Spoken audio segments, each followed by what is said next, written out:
नमस्कार. आपल्या सर्वांचं द डेली लाईफमध्ये स्वागत. आपणा सर्वांना नक्कीच सहलीला, पिकनिकला, वन डे ट्रिपला जायला नक्कीच आवडतं. मी आज तुम्हाला अशा ठिकाणी घेऊन जाणार आहे जे आमच्या अगदी जवळ हाकेच्या अंतरावर म्हटलं तरी चालेल.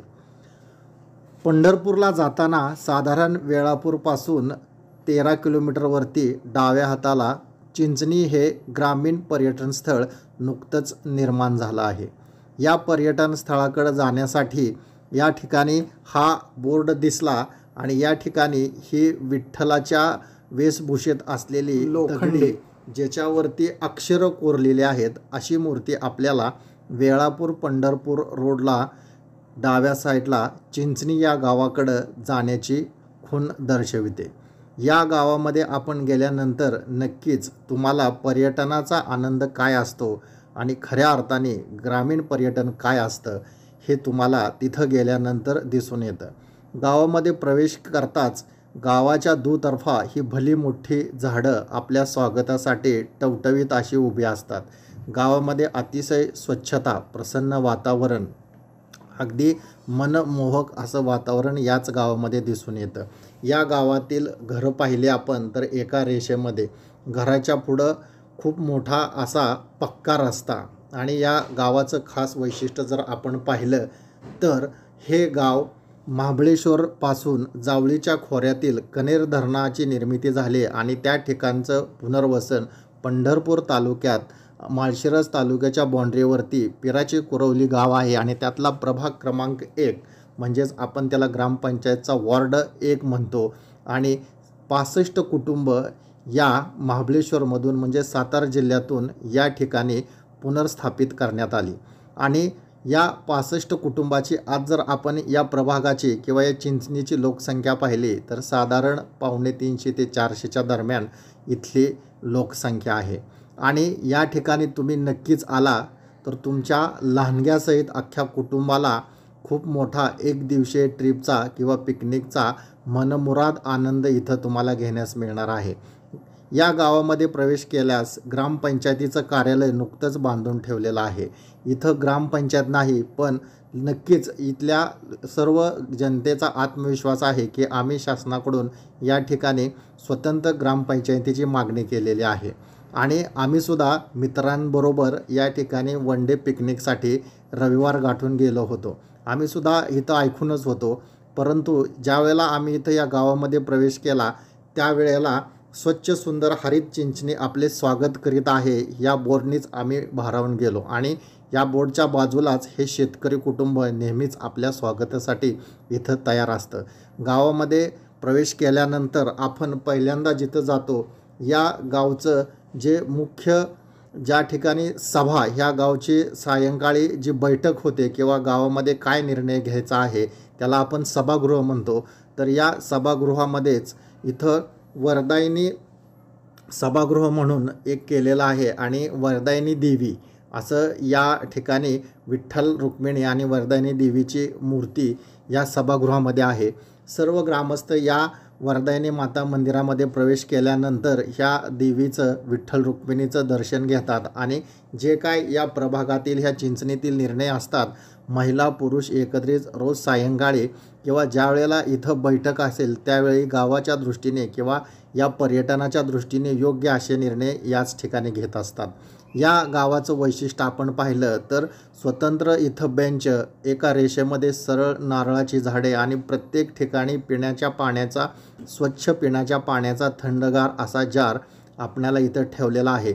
भारतीय बैठक जे पूर्वीच्या काळामध्ये आपण 4 पाय ज्याला बाज म्हणतो आणि या बाजेवरती बसून आपल्याला आपल्या गप्पा असतील किंवा ही जी झाडे आहे साधारण इथं 10,000पेक्षा जास्त मोठी झाडांची लागवड करण्यात आलेली आहे. 2006 पासून इथं या पर्यटन स्थळानं बाळसं धरलं होतं आणि आज आम्ही 2023मध्ये इथं प्रवेश केला तर इथं भलं मोठं असं ग्रामीण पर्यटन स्थळ आपल्याला पाहावयास मिळत आहे. या गावचं खास वैशिष्ट्य जर आपण इथं पाहिलं असेल तर साधारण माळशिरस तालुका आणि पंढरपूर तालुक्याच्या बाँड्रीवरती 1978-79ला सातारा जिल्ह्यातून हे इथं पुनर्व्यवस्थापन होऊन ह्या गावाची निर्मिती झाली. गावातील लोकांना पहिल्यापासूनच महाबळेश्वरच्या निसर्ग सौंदर्यात राहण्याची सवय होती आणि त्यामुळं तिथलीच कुटुंब या ठिकाणी आल्यामुळं या इथल्या सर्व लोकांना तिथल्या त्या मातीचा, तिथल्या झाडांचा आणि तिथल्या निसर्गाचा मोठा या ठिकाणी गंध होता किंवा त्या सानिध्यात इथली ही लोकं वाढलेली होती. या ठिकाणी आपण प्रवेश केलेला आहे. तिथं तुम्ही जर या गावामध्ये प्रवेश करून तुम्हाला जर मुक्कामी राहायचं असेल तर निश्चितच या ठिकाणी गेस्ट हाऊसची देखील व्यवस्था केलेली आहे. इथं आंबा आणि चिंच या 2 नावाची गेस्ट हाऊस किंवा आपल्याला मुक्कामाची आपल्या कुटुंबासमेत सोय करताना इथं दिसत आहेत. अशा प्रकारे अतिशय सुंदर असं गेस्ट हाऊस. आणि दुसरं महत्त्वाचं पाहिलं तर इथं तुम्हाला दिसतंय की संत तुकाराम महाराज आणि संत ज्ञानेश्वर महाराज अभ्यासिका कक्ष. इथल्या गावातील विद्यार्थ्यांना MPSC UPSCची परीक्षा याची तयारी लहानपणापासूनच करता यावी त्यासाठी इथं अशा प्रकारचे अभ्यासिका केंद्र देखील यांनी करून ठेवलेलं आहे. संत तुकाराम महाराज संत तुकाराम अभ्यास कक्ष यामध्ये आम्ही ज्यावेळेला प्रवेश केला तर आमचे डोळे दिपून गेले. का तर खऱ्या अर्थाने विद्यार्थी दशेमध्ये जो पुस्तकांचा अभ्यास पाहिजे आहे, आत्ताची पिढी आपण पाहिले तर सर्वत्र मोबाईलकडं वळलेले आहे. परंतु ही जी सर्व पुस्तकं आहेत लोकांना इथल्या ग्रामस्थांनी आव्हान केलं आणि या आव्हानाला अतिशय मोठा प्रतिसाद मिळाला आणि इथल्या लोकांनी किंवा जे दानशूर आहेत त्या सर्वांनी या गावातील लोकांना किंवा इथल्या अभ्यासिका कक्षाला, ह्या अभ्यासिका केंद्राला अशा प्रकारची अवांतर वाचनाची आणि जी विद्यार्थ्यांना उपयोगी आहेत अशा ज्ञानाची, माहितीची पुस्तकं या कक्षाला भेट दिली. आणि मग तुम्ही पर्यटनासाठी या कक्षामध्ये गेला तर निश्चितच तुम्हाला ही भले मोठे पुस्तकाचं कपाट किंवा अशा प्रकारची पुस्तकं इथं दिसून येतील. म्हणजेच एक दूरदृष्टी या गावाने आपल्यासमोर ठेवलेली आहे आणि या दूरदृष्टीमुळं निश्चितच विद्यार्थ्यांना शालेय तासानंतर ज्यावेळेला आपला अभ्यास करायचा आहे त्यावेळेला ह्या अभ्यासिका केंद्रामध्ये, ह्या अभ्यासिका कक्षामध्ये येऊन हे विद्यार्थी इथं अभ्यास करताना आपल्याला दिसतात. संत ज्ञानदेव अभ्यास कक्ष ही जर आपण चित्र पाहिली तर नक्कीच आपलं लक्ष वेधून घेणारे अनेक वेगळ्या प्रकारची वारली नक्षी जी असते त्या पद्धतीनं इथं हे प्रत्येक भिंतीवर असं नक्षीकाम केलेलं आहे.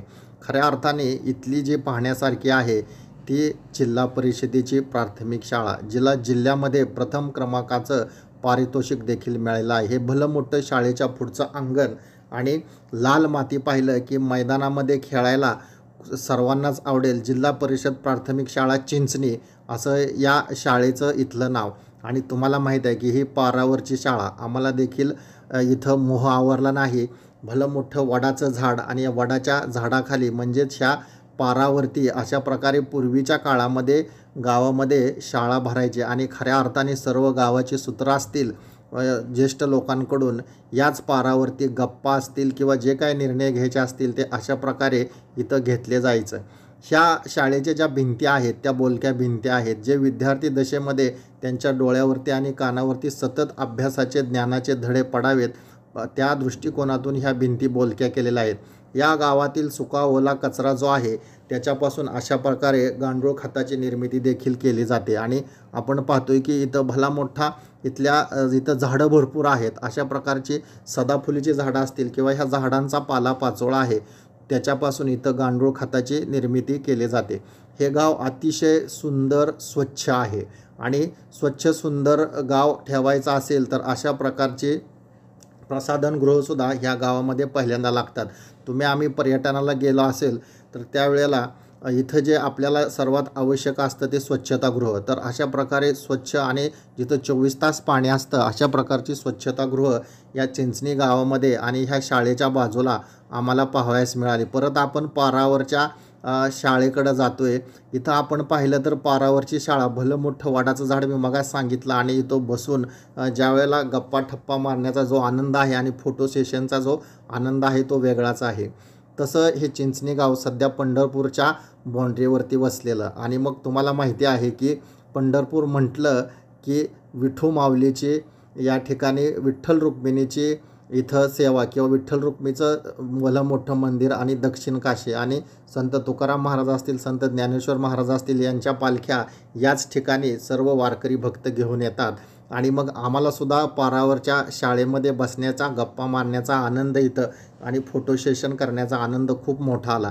आत्ता आपण जिल्हा परिषद शाळेमध्ये, ज्या शाळेला सोलापूर जिल्ह्यामध्ये प्रथम क्रमांकाचं स्वच्छ शाळा, सुंदर शाळा अशा प्रकारचं पारितोषिक मिळालेलं आहे, त्या शाळेमध्ये आम्ही प्रवेश केला. आणि इथला जो फळा आहे, या ठिकाणी बघा डॉक्टर बाबासाहेब आंबेडकर कुल, त्याचबरोबर महात्मा ज्योतिबा फुले कुल, त्याचबरोबर या शाळेमध्ये तक्रार पेटी देखील आहे. अशा प्रकारची सुंदर फुलं आपलं मन आकर्षित करतात. छत्रपती शिवाजी महाराज कुल ह्या कार्यालयाला नाव दिलेलं आहे. आणि ज्यांनी ज्यांनी या वेगवेगळ्या शासनाच्या स्कीममधून उद्घाटन करून या ठिकाणी अशा प्रकारचं बांधकाम केलेलं आहे, त्यांचा देखील इथं नामफलक दिसतोय.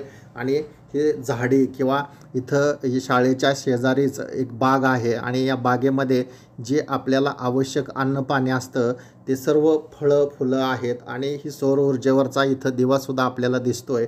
आणि इथं जय हिंदचा कट्टा 26 जानेवारी आणि 15 ऑगस्टला आपण आपले राष्ट्रीय सण साजरे करतो, तर त्या दृष्टीने सुद्धा इथं अतिशय सुंदर असा अंगणामध्ये हा कट्टा बांधलेला आहे. महात्मा ज्योतिबा फुले कुलामध्ये आपण आता प्रवेश केलेला आहे. आणि खऱ्या अर्थाने शाळा काय असते किंवा शाळेच्या आतल्या भिंती कशा बोलक्या असतात किंवा फळ्यावरती काय लिहिलेलं असतं किंवा शिक्षकाची नावं असतील किंवा रोजचा पट असेल, शाळेमध्ये घड्याळ आहे, त्याचबरोबर सर्व प्रकारे विद्यार्थ्यांना पुस्तकाबरोबरच त्यांचं सहज इतरत्र लक्ष गेलं तर अशा प्रकारे या भिंतीवरून सुद्धा त्यांना ज्ञान मिळावं. पाढे असतील, 1, 2, 3 हे अंक असतील किंवा वेगवेगळी फळं असतील, फुलं असतील किंवा जे विद्यार्थी दशेमध्ये जे काय नवीन नवीन शिकण्यासारखं असतं, तर अशा प्रकारचे सर्व ह्या भिंतीवरती चित्र काढून या बोलक्या भिंती इथं या शाळेमध्ये आपल्याला ह्या वर्गामध्ये पाहावयास मिळतात. आणि निश्चितच या ठिकाणचे जे शिक्षक आहेत ते विद्यार्थ्यांच्या दृष्टीने अतिशय चांगला उपक्रम इथं राबवतात. जय जवान जय किसान हा नारा तर आपल्याला माहितीच आहे. आणि इथं वांगी असेल किंवा सदाफुले असेल, जे विद्यार्थ्यांना किंवा इथं जे पर्यटक येतात किंवा शालेय विद्यार्थी येतात त्यांना जे जे आवश्यक आहे किंवा निसर्गातून आनंद कसा घ्यायचा हे जर आपल्याला पाहायचं झालं तर ह्या चिंचणीमध्ये आपण आल्यानंतर नक्कीच ग्रामीण पर्यटन स्थळ काय असतं तर हे इथं आपल्याला दिसून येतं. ज्यावेळेला आम्ही इथले देवीचं मंदिर पाहिलं, त्याचबरोबर इथले अभ्यासिका केंद्र पाहिले किंवा इथले विश्रामगृह पाहिले आणि ही शाळा पाहिले, त्यानंतर आम्ही इथून बाहेर पडलो. आणि मग इथून बाहेर जातानाच आमचं परत एकदा इथल्या ह्या परिसरातील या पाटीने आमच्या सर्वांचे इथं आभार मानले. आणि त्यानंतर आम्ही खऱ्या अर्थाने जे बाहेर गेलो, आपण आलात, आम्ही आपले आभारी आहोत, आभार देखील या ठिकाणी मानले गेले. आणि आम्ही पुढच्या त्याच ठिकाणच्या दुसऱ्या प्रवासाला लागलो. ज्या वेळेला आम्ही आतील वरदायिनी मातेचं मंदिर असेल, इथला गेस्ट हाऊस असेल, अभ्यासिका केंद्र असतील आणि जिल्हा परिषदेची शाळा पाहून या कॅम्पसच्या बाहेर आलो, त्यावेळेला इथल्या शेतकऱ्यांनी आम्हाला निरोप दिला. आम्ही नंतर दुसऱ्या विभागामध्ये काय आहे तिथं पर्यटन पाहण्यासाठी गेलो. आणि आज रविवार असल्यामुळे या ठिकाणी पर्यटकांची भल्या मोठ्या प्रमाणात गर्दी होती. पंढरपूर तालुक्यातील हे सर्व रील स्टार आहेत आणि ते रील स्टार आज या ठिकाणी पर्यटनासाठी आणि त्यांचा विशेष असा कार्यक्रम देखील इथं ठेवण्यात आला होता. आणि त्यासाठी हे सर्व पर्यटक इथं आलेले आहेत. आणि चिंचणी गावामध्ये खऱ्या अर्थानं जी संकल्पना रुजवली गेली की प्रत्येकजण शाळा शिकतो आणि व्यवसायासाठी असेल किंवा उद्योगधंदा, काम, नोकरीसाठी शहराच्या दिशेने वळतो. आणि शहरातली गर्दी वाढत आहे, परंतु चिंचणी गावातील या 65 कुटुंबातील 300 ते 400 लोकांनी मनामध्ये एक जिद्द केली आणि खऱ्या अर्थाने इथले जे ह्या सर्व जनतेला एकत्रित आणलं आणि मनामध्ये एखादं काय करायचे झाले तर ती जिद्द बाळगली. ते इथले मोहन अनपट आणि त्यांना खांद्याला खांद्या लावून सहकार्य करणारे त्यांचे सर्व या गावातील सहकारी, त्याच्यामध्ये महिला असतील, पुरुष असतील, युवक असतील, या सर्वांनी ग्रामीण पर्यटन काय असतं हे इथं घडवून दाखवलं. आणि कोरोना काळामध्ये अनेकांचे व्यवसाय बंद पडले आणि आपल्या गावामध्येच आपण व्यवसाय सुरू करायचा आणि इथलं जे उत्पन्न आहे ते आपलं प्रत्येकाने वाढवलं पाहिजे. आणि हाच इथं हेतू धरून अशा प्रकारे इथं ग्रामीण पर्यटनाची निर्मिती केली. आणि तुम्हाला माहिती आहे की भारत देश हा कृषीप्रधान देश आहे. शेतकऱ्याच्या जीवनावरती हा भारत देश पूर्णपणे शेतकऱ्यांनी जे काही पिकं पिकवलेली असते त्याच्यावरती आपल्या सर्वांना अन्न पाणी मिळतं. आणि पूर्वी ग्रामीण जीवनामध्ये साधारण 50 वर्षापूर्वी अगोदर जर आपण इथं पाहिलं असेल तर अशा प्रकारे बैलगाडी असेल किंवा शेतीमध्ये वेगवेगळे अवजार असतील तर याच्या सहाय्याने शेती केली जायची. आणि तुम्हाला माहिती आहे की आज देखील आपण कोणत्याही एका गावामध्ये गेलो तर मोडखळीस आलेला अशा प्रकारे पाणी काढण्याचं जे यंत्र आपण त्याला म्हणूया किंवा याला राहट म्हटलं जायचं आणि त्याला आपण आड देखील म्हटलं जायचं. आणि आम्हालासुद्धा हा आनंद घ्यायचा होता की पूर्वीच्या काळामध्ये लाईटची सोय नव्हती किंवा पाण्याच्या वेगवेगळ्या ठिकाणी अशा प्रकारचे स्रोत नव्हते. त्याच्यामुळं अशा प्रकारची एक विहीर त्याला राहट म्हटलं जायचं आणि त्या विहिरीमधलं पाणी अशा प्रकारच्या ह्या चाकाच्या साहाय्याने हाताने शेंदून म्हणजे अशा प्रकारे हे चाक फिरवायचं आणि पाणी काढायचं. आणि त्यानंतर मग आपल्या कुटुंबाला किंवा आपल्या सर्वांना लागणारं दैनंदिन जीवनात जे आवश्यक असतं तर ते पाणी अशा प्रकारे पूर्वी प्रत्येक गावामध्ये काढून त्यापासूनच पाण्याचे स्रोत त्यावेळी असायचे. तर त्याचं एक चांगलं इथं प्रात्यक्षिक इथं या ग्रामीण पर्यटनामध्ये इथं चिंचणी गावातील इथल्या ग्रामस्थांनी दाखवलेलं आहे. आणि दुसरं महत्त्वाचं म्हणजे पूर्वीच्या काळामध्ये ज्या काय ग्रामीण वस्तू घरामध्ये होत्या किंवा घरामध्ये ज्या काय आवश्यक वस्तू होत्या त्या ग्रामीण वस्तूचं संग्रहालय देखील ह्या गावामध्ये केलेलं आहे. आणि आपण आता त्या वस्तू संग्रहालयामध्ये प्रवेश देखील केलेला आहे. हे भलं मोठं असं ग्रामीण वस्तू इथं जतन करून ठेवलेलं हे वस्तू संग्रहालय. पूर्वीच्या काळामध्ये सर्व चुलीवरती स्वयंपाक असायचा. तर अशा प्रकारच्या भल्या मोठ्या चुली वेगवेगळ्या प्रकारच्या एका वेळेला दोन्ही भाज्या कशा करता येतील तर अशा प्रकारे सिंगल आणि डबल चूल इथं आहे. दुसरं महत्त्वाचं म्हणजे की अशा प्रकारच्या दिवाबत्ती पूर्वी लाईटची सोय नव्हती आणि गावामध्ये जे गाव उजाळलं जायचं ते दिवाबत्तीवरती किंवा अशा चौकामध्ये अशा प्रकारचे मोठे दिवे बसवले जायचे. त्याच्यामध्ये ऊन वारा पाऊस याच्यापासून संरक्षण हवं आणि ह्याच्यामध्ये भला मोठा तेलावरचा दिवा याच्यामध्ये ठेवला जायचा आणि मग गावामध्ये उजेड पडायचा. हा माहीत आहे तुम्हाला पितळी स्टोव. पूर्वी पितळेची भांडी असायची त्याच्यामध्ये पातेला असेल हा पानपुडा असेल किंवा अशा प्रकारचा हा कढीचा डबा असेल हा पितळी ग्लास पितळी तांब्या किंवा अशा प्रकारे पाणी वापरण्यासाठीचं हे जे साहित्य आहे हे सर्व पितळी भांडी किंवा वेगवेगळ्या वस्तू इथं पाहायला मिळतात. बघा हा पाण्याचा पितळी जार आहे किंवा हे पुस्तक वाचण्यासाठीचं स्टँड आहे. इथं बघा पितळी किटली किटली म्हटलं की तुम्हाला चहाची नक्की आठवण झाली असेल. आणि पूर्वीच्या काळामध्ये आपल्या घरामध्ये धान्य साठवण्यासाठी किंवा धान्याच्या बिया साठवण्यासाठी अशा प्रकारचे या ठिकाणी लाकडी साहित्यात ते धान्य व्यवस्थित हे डालगा आहे. आणि हे जर आपण पाहिलं तर इथं पूर्वीच्या काळामध्ये अशा प्रकारची कॅसेट असायची त्याच्यावरती आपण गाणे ऐकू. हा रेडिओ तुम्हाला माहीत आहे की रेडिओ साधारण 50च्या अगोदरची जी पिढी असेल तर त्यांना रेडिओ काय असतो किंवा ह्या ज्या काय सर्व वस्तू आहेत इथं तुम्हाला माहीत असेल तर डालगा असेल किंवा काय ज्या ग्रामीण वस्तू संग्रहालयामध्ये ज्या वस्तू ठेवलेल्या आहेत त्या तुमच्या दैनंदिन जीवनामध्ये इथं पाहावयास मिळत आहेत. आणि हे कौलारू घरं कोकणामध्ये आपण साधारण पाहिलं तर सर्वांची घरं अशा प्रकारे कौलारूच. आणि प्रत्येक पूर्वी एक वाडा असायचा आणि त्या वाड्याच्या बाहेर अशा प्रकारचं मोठं लाकडी चारपाय की त्याच्यावरती भारदस्त अशी व्यक्ती एखादी बसलेली असायची. आणि तशाच प्रकारे ह्या वाड्याच्या बाहेर किंवा ह्या वस्तू संग्रहालयाच्या बाहेर अशा प्रकारे हे लाकडी इथं ठेवलेला मोठी चारपाई आहेत किंवा इथं खोट म्हणूया आपण त्याच्यावरती देखील आम्ही बसण्याचा आनंद घेतला. आणि खऱ्या अर्थाने निसर्गाच्या सानिध्यात गेल्यानंतर ही भली मोठी झाडं आम्ही देखील ह्या झाडांना लोंबकाळू किंवा इथं आम्ही फोटो सेशन केला. आणि 2006 पासून खऱ्या अर्थाने या चिंचणी गावानं एक बाळसं धरलं आणि इथं भले मोठे आता एक चांगलं पर्यटन स्थळाची निर्मिती इथं झालेली आहे. पूर्वी याच गावामध्ये ज्या वेळेला 1978-79ला इथली लोक सातारा जिल्ह्यातून किंवा ह्या जावळीच्या खोऱ्यातून महाबळेश्वर परिसरामधून कनेर धरणाचं जे तिथं धरण निर्माण झालं आणि तिथनं पुनर्वसन इथं करण्यात आलं त्यावेळेला इथं पूर्ण माळरान होतं. अशा प्रकारचे भले मोठे दगड किंवा कुठेही लेवल नव्हती. आणि ह्या माळरानावरती प्रत्येक कुटुंबाला 2 एकर शेती कसण्यासाठी दिली गेली आणि ह्या शेती हा त्यांचा मुख्य व्यवसाय होता.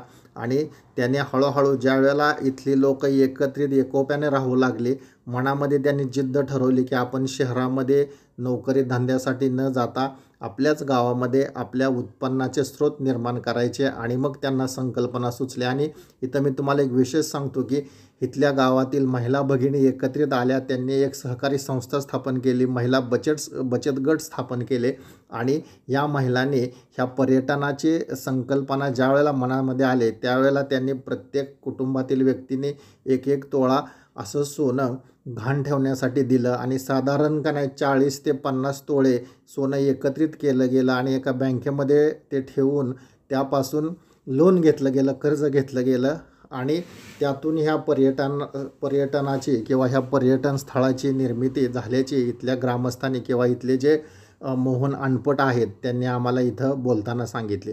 महत्त्वाचं म्हणजे हे कर्ज दीर्घकाळ घेतलं होतं, परंतु हे कर्ज इथला जो हा पर्यटन व्यवसाय सुरू केला आणि त्या वेळेला फक्त 4 महिन्यातच त्या कर्जाची परतफेड केली गेली. आम्हाला देखील ह्या लहानग्यांच्या खेळण्याच्या वस्तूमध्ये किंवा झोका घेण्या असेल किंवा इथं जे वेगवेगळे लहान मुलांसाठी जी खेळणी ठेवली आहेत त्याच्यामध्ये घसरगुंड्या आहे, लोंबकाळा आहे किंवा अशा प्रकारचे झुले आहेत, तर तो देखील आनंद आपल्या कुटुंबातील सर्वांना घेता येतो. आता आपण खऱ्या अर्थानं जिथं वळायला लागलेलं आहे की फिरून झालं, पण खाण्याचं काय? तर अतिशय सुंदर असं जेवण, जे घरगुती चुलीवरचं जेवण आणि ते शुद्ध शाकाहारी जेवण इथं आपल्याला खायला मिळतं.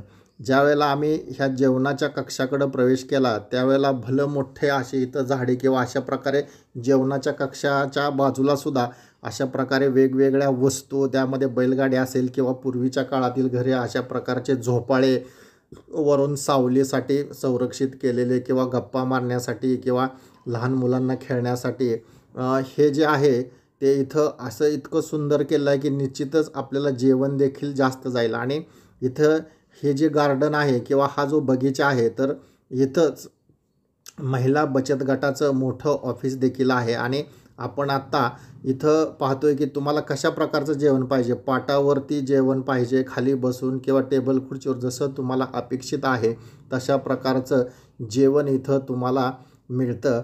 आपण आता इथं या हॉटेलमध्ये आपण थोडंसं डोकावून बघूया की कशा प्रकारे आत तयारी चालू आहे. आपण नंतर ह्या कक्षामध्ये देखील जाणार आहे, तर चांगली तयारी इथं ह्या जेवणाच्या कक्षामध्ये, ह्या भोजनगृहामध्ये सुरू आहे. आणि बऱ्याचशा इथं सोलर पॉवर ची निर्मिती केलेली आहे किंवा अशा प्रकारे इथं बचत गटाचं मोठं ऑफिस इथं केलेलं आहे. आणि या माध्यमातूनच इथं वेगवेगळ्या योजना राबवल्या गेल्या. महाराष्ट्र शासनाने पर्यटनाच्या योजनेमधून इथं भरघोस निधी दिला आणि त्या गावाने इथं सर्व काही करून दाखवलेलं आहे. आता बघा, आपण इथं जेवणाची मेजवानी घेत आहोत की कशा प्रकारे पूर्वीच्या काळामध्ये जसे जेवण आपल्याला घरगुती मिळायचं तशा प्रकारे घरगुती जेवण इथं आपल्याला पाहावयास मिळतं की लोणचं असेल, काकडी असेल, पापड असेल, जे तुम्हाला इथं ताटामध्ये दिसतील अशा प्रकारे इथं सर्व जेवणाचं साहित्य आपल्याला आता थोड्याच वेळाने इथं जेवण देखील करायला मिळणार आहे. इथं आपण पाहिलं तर ह्या महिला भगिनी, ह्याच गावामधील ह्या महिला ज्या वेळेला अशा प्रकारे पर्यटक येतात तर यांना ड्युट्या दिल्या जातात आणि चुलीवरच्या भाकरी असतील, चुलीवरच्या पोळ्या असतील, बाजरीच्या भाकरी, मक्याच्या, ज्या तुम्हाला ऑर्डरप्रमाणे तशा प्रकारे जेवण तुम्हाला इथं दिलं जातं.